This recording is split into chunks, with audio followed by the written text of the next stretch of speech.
Both teams appear ready for the fight ahead, and we resume action here in quarter number 3. To return, it's Peppers.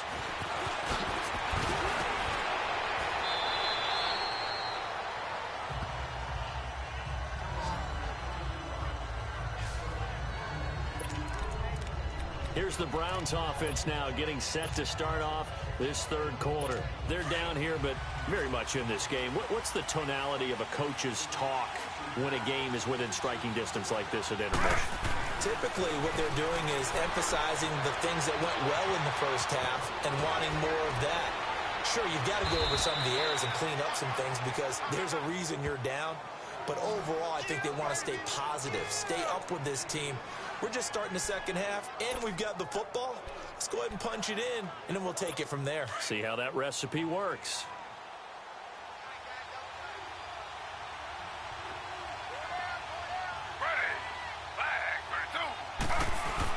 First down, a run with Hyde. And he'll take it inside the 40 to the 39-yard line.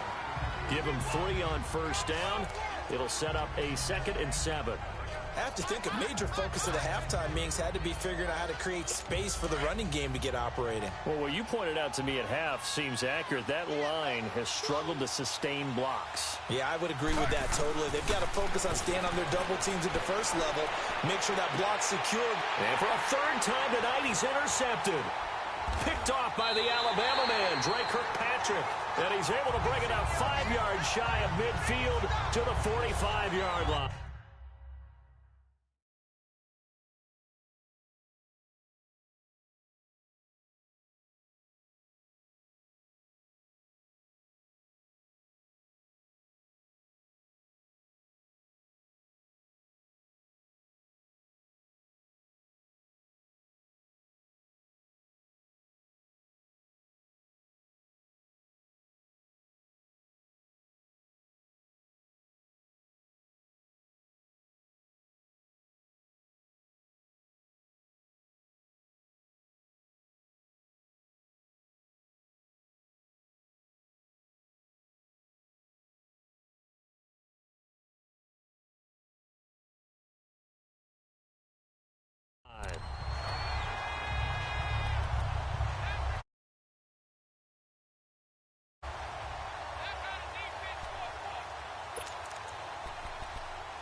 So here are the Bengals now as they get their first possession of this second half.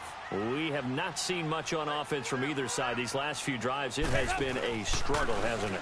Totally, and you're thinking to yourself right now, if you're on offense trying to get things figured out, okay, we self-scout every week in our game plan. How many things do we do at certain times? What are our tendencies? Time to go to some of those tendency breakers and try and create some offense. They always have those in their back pocket, don't they? You have to, and if you don't keep abreast of what you're doing, you lock into a rhythm and make it easy for the opposition. Looking for tendency breakers right now. Dalton throwing on second down. And on the left sideline, he caught it, but out of bounds, according to the head linesman. Incomplete, so the ball a little late getting there, and it's third down. We've seen these defenses make enough opportunistic plays to keep this one low scoring. Flying around, making plays on the ball, and we see yet another errant throw as a result. They head to the line facing a 3rd and 7 following the incompletion on second down. Passing, it's Dalton. And for a third time tonight, he's intercepted.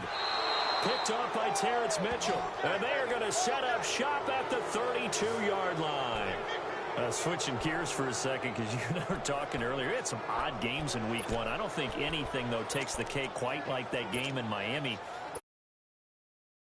Lightning delays. Yeah, when you open up the season in the state of Florida, and it's not a dome, good luck. You've got a chance of this happening, right? It happened in Tampa a couple of seasons ago, maybe a couple of times if I remember correctly. This game wound up taking 7 hours and 8 minutes to finish when all was said and done. Normally we do a game in 3.5 or less. That's unbelievable. So great stamina for the fans, great stamina for the players. And how about our colleagues in the announce booth? Great stamina for them as well. Indeed. Longest game in NFL history. So 2nd and 8 here after the pass play for 2 yards on first down. To throw is Taylor. And he'll be taken down by the Bengal pressure. Geno Atkins. And now maybe they want some extra time to talk about this third and long play as we'll get a timeout. It's just their first, so 2 remaining as they burn one here in this third quarter.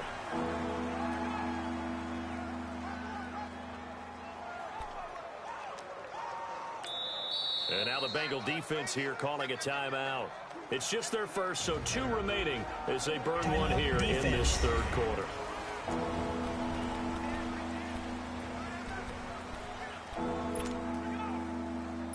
Third and long. Taylor and company hoping to regroup after the sack.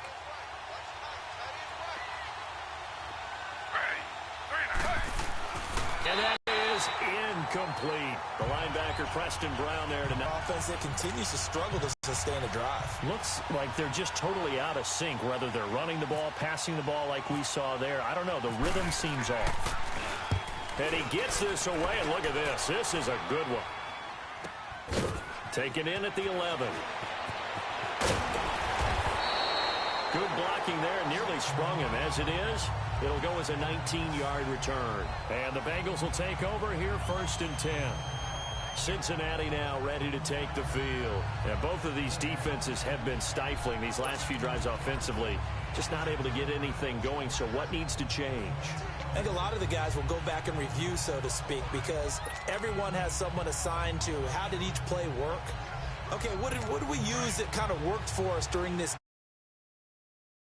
plays, as well as the possibility of showing something you haven't shown already in this game and trying to change things up. We'll see if they take the advice of Mr. Davis. And they take him down, losing yardage back at the 27. That'll set him back with a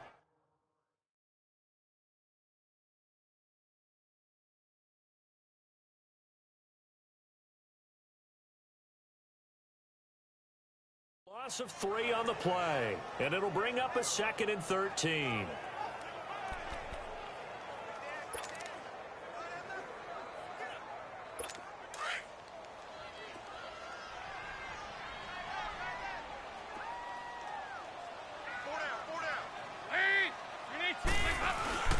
Again, it's Mixon. Oh, he's got a little daylight. He finds an opening past the 40, and he takes it all the way up to the 47. That burst good for 20 and a 1st down. Sometimes it's hard to believe, but there are times this game is about patience, isn't it? Hasn't had the game he expected, but that run there, that may get him going. I was just going to say, maybe that gives him a little juice, because you're right, he struggled, especially in that first half. Yeah, and I know the great ones always think to themselves, just hang in there. I'm just one big carry away from busting this open. That's a good start for him. Mixon with a 1st down carry, and very little running room there. He did get a couple up to the 49. In the first half, he was held in check on the ground, but despite that lack of production, they still have the lead. Yeah, and they've got to feel fortunate about that. If they could actually get production from their lead horse, that would help open up this offense and widen this margin, too.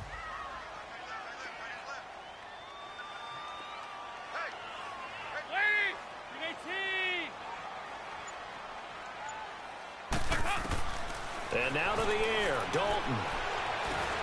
Green's got it over the middle. And able to break one tackle, but then quickly brought down. That throw good for only a couple. It brings up 3rd down.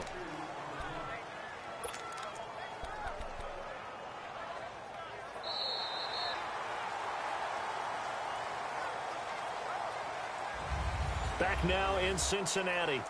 It's the Bengals in possession of the football and in possession of the lead as well as we start the 4th. And the Bengals on 3rd down. 0 for 3 to this point. They could use a conversion. This will be 3rd and 6. Out of the gun, it's Dalton. And look at this. They get the turnover they needed. It's intercepted. Picked off by Terrence Mitchell. And he'll bring this one back to the 29. And give him now 4 interceptions in this game. That's only the 3rd time this has been done since the year 2000. I think that tells you how much better teams have gotten at throwing the football. Because if you go all the way back to 1960, 12 times before that, There have been guys who've gotten 4 interceptions or more in a game. I mean, most recently, since 2000, Delta O'Neal. Blitz coming, and down he goes. Brandon, if I'm an offensive coordinator and I see an all-out rush like that, I'd file it away because I'm going to use their aggressiveness against them as this game goes on. I'm going to hit them with a screen soon. Don't need it all back at once, but you figure they're going to need something here. 17 yards to go on second down. Taylor. And for the 4th time tonight, it's an interception. William Jackson with a pick. Brandon, offensively, this has been a tough day for him. Trying to find a place to throw the football. It's been extremely difficult. I've got to give a lot of credit to the secondary, especially the corners who've had the receivers on lockdown.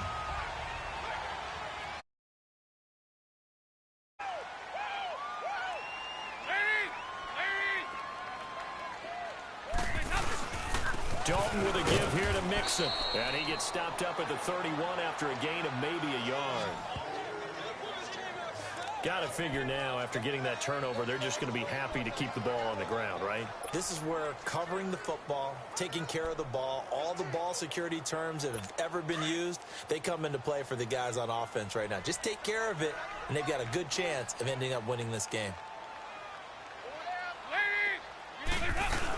A carry here for the big tight end. And he'll take this inside the 30 to about the 29, maybe the 28-yard line. Give him 3 yards, and now they're left needing a conversion here on 3rd and 6. The 4th quarter here, they've got the lead. They want to keep it on the ground. That's what they're doing. Smart football. Keep the clock grinding. Keep it going. But you got to figure now, they're going to see more people stacked up at the line of scrimmage as they try and bleed it out.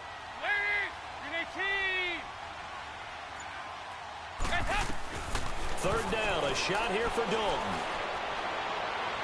And he's caught on the sideline, but he's not going to have a first down. They say he was out of bounds, so a big call there. That brings up 4th.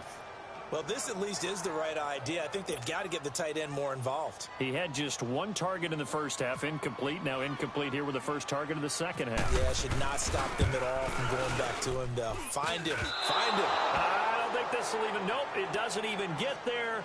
Well short, and this score will stay right where it is. So the folks on hand here growing a little restless with their kicking game. That's now 2 misses so far. And in a tight game, 4th quarter, the fans aren't the only ones getting restless, Brandon. There were a few looks of disbelief on that sideline as well. The Browns offense trotting back onto the field. And following the interception, just any interception, are you a little bit more cautious when you start that next drive, or no, you just throw that out the window? I think you are. I don't think that there's any way you can run back out there and go, totally didn't affect me. Let's just go ahead and be loose with the football again. You're going to take care of it, but you have to be careful about being too cautious because now you can't run any offense at all. Still want to attack. We'll see how they attack him here. Taylor now 6 for 6 since coming back out of the locker room. It's 1st and 10. Taylor will throw. And incomplete as he was knocked as he threw it. And it took the ball off course. Brandon, at least there's one bright side to that incompletion. What's that? It wasn't an interception. Wow. You're a nice guy. That was kind of savage. But correct. No pick, just incomplete that time. Play action. It's Taylor. Over the middle, and it's incomplete. Darquez Denard there defensively. And we just saw another example. These cornerbacks have played tight coverage all game long. Might start wanting to think about a few double, triple move routes to try and shake their guys free. You're right, they have had no room to breathe. Now Taylor. And, a crusher there as it's intercepted. Picked up by Jesse Bates. And a big turnover there as his guys will get the football back. The interception woes, they just continue to mount. He's thrown 5 picks. At this point, you got to be thinking, is it something between the ears? I think a confidence hit does occur once you start getting those numbers up there a little bit. But as you and I both know, it's not always just one guy's fault. Maybe somebody ran the wrong pattern. Maybe some balls were tipped. It could be so many different things. Bottom line, though, it comes back to the guy throwing them. And he's going to be taken down here at about the 10. It'll be a gain of 2, and speaking of twos, it'll take us to the 2-minute warning. Time for a break. We'll come back for the electrifying conclusion after this.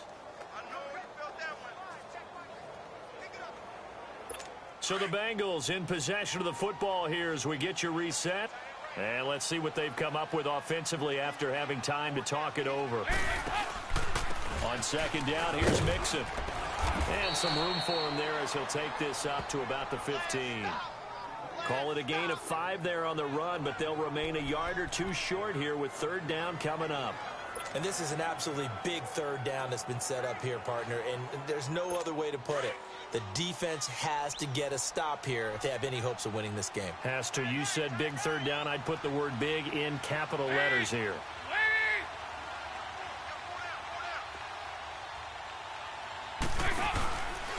They give to Mixon to try to pick it up. And not much there at all. He's up only to about the 16-yard line. Just a 1-yard pickup there, and it'll be fourth down. Seems pretty obvious defensively a key was stopping the run game. How have they done it so successfully? To me, it seems that these guys really did a nice job of paying attention during the scouting report meeting. And you know, Brandon, when they do those, they talk about the top plays that these guys like to run. The best runs for the top running back, those are the ones you focus on and want to take away. And they've done that pretty successfully in this game. And on fourth down, on is the punt team sending this one away. Taking on the midfield logo. That'll go as a punt of 32 yards. And the Browns have a short field in front of them now as they take over first and 10. A chance for us here to discuss Jarvis Landry. All right, Charles, let's talk to these numbers. What do they mean? What's happened? You don't always want to give it to just, hey, they made a great adjustment, they took him away, but I think that that's a big part of what we're seeing here. They've gone in at the half defensively and figured out where he's hurt them and made changes accordingly. Sometimes it's just a matter of getting more bodies in that area to make sure the ball goes elsewhere. And it's helped them a crusher there as it's intercepted. Picked off by the Alabama man, Drake Kirkpatrick.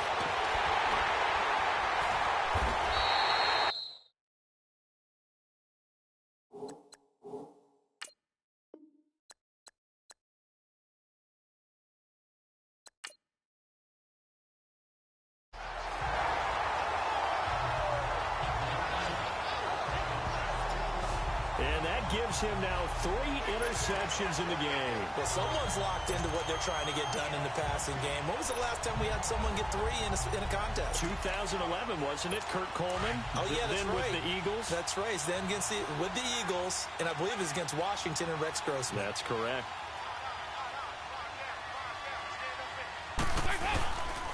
Here's a give to Mixon. Trying to find a lane, but instead he'll get back to the line of scrimmage. And no more. No gain on the play there. Second down. I guess the simple question, why not just take a knee there? I don't understand either why you would take any sort of a chance. We've seen it happen in the game of football. Doesn't matter whether you've watched high school, college, or the NFL. Some people get a little greedy, try to get that extra running play in, and it can backfire on them. Once again, they run with Mixon, and he'll be brought down at about the 42. And play is stopped here. Timeout. It's the defense calling the timeout here, as they'll stop it with 25 ticks remaining on the clock.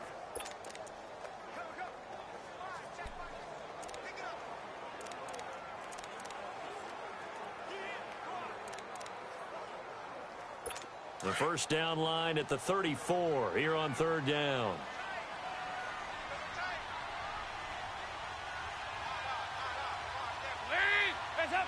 Dalton down to a knee, and that'll be all she wrote.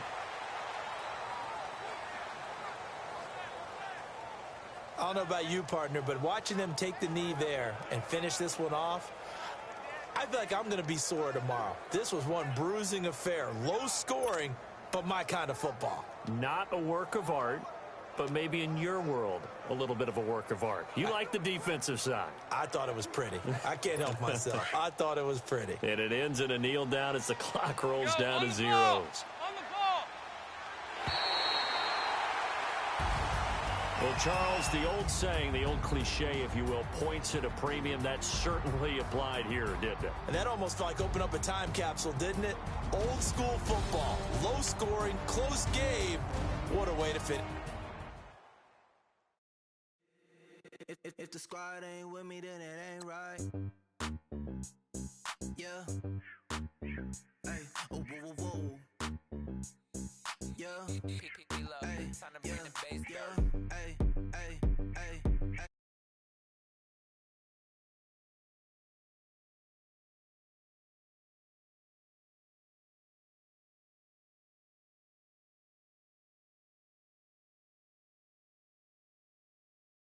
Hey.